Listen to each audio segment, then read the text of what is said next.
Hey everyone, today we're going to be talking about the next art topic, which is style.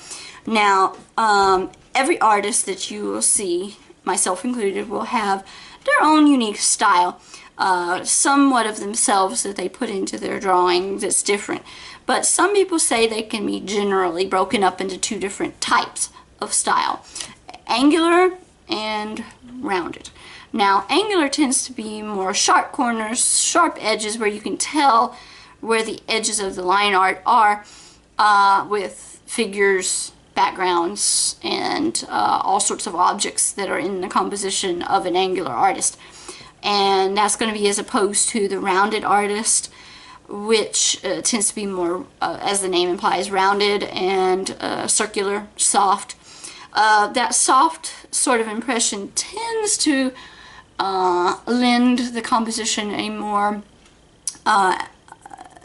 gentle, cute type of feel, and it tends to portray, in a lot of ways, youthfulness as opposed to angular, presenting a more aged or stark type of figure, particularly, as I say, when it's used with figures of people or animals or whatever have you. And in essence, you really have to develop your own style. There's not much I can tell you about how to develop a style. I can tell you a little bit about what it is, and that is different for everyone. But for my own sense of developing style, I tended to kind of just sort of draw things the way I wanted to, rather than just following my particular reference for. Now, I personally am mostly, although I do some original art, I'm mostly a fan artist by choice, because I'm hobby artist, and that's what I choose to spend my hobby time on, is drawing fan art of things that inspire me. And so with that, I would have references, but instead of simply doing the style of the reference, I kind of, in a lot of ways, draw the reference with respect to the way it actually is styled by the actual artist, but also in my own sort of way, which adds my own self, my own style to that. And that's what I would really suggest for anyone.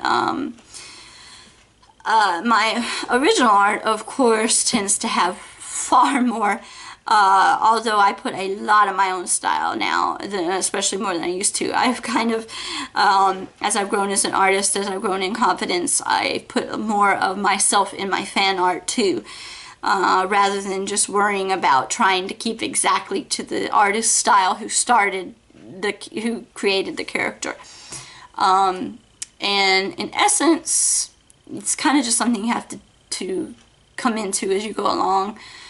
It's pretty easy. I mean, I think it comes into it without you even hardly consciously recognizing it. You kind of can't help but put a little bit of yourself in everything you do, and that's a good thing. That's a good thing. I don't see something that's drawn, as some people would say, off style, to say in fan art, to be a major sin, like some people might say. I don't see off-style fan art as a bad thing, because maybe that artist was just doing a little bit of themselves into it, was just doing their own style.